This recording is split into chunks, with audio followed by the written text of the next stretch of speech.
Shaikha Mahra Al Maktoum, born in 26 February 1994. Her age is 28 years. She is a famous Dubai princess, social worker, celebrity family member, social media influencer, and entrepreneur from Dubai, United Arab Emirates. This beautiful lady is well known in the country as the daughter of Mohammed bin Rashid Al Maktoum.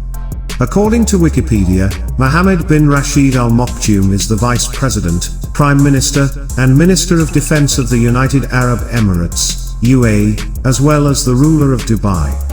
Let me tell you that he is the third son of Sheikh Rashid bin Zayed Al Maktoum, who was an ex-Vice President of the UAE. Talking about his daughter then, Mahra Al Maktoum is popularly known as the Princess of Dubai. Part 2 coming soon. If you are new on our channel, please do like, share and subscribe to our channel for more interesting videos.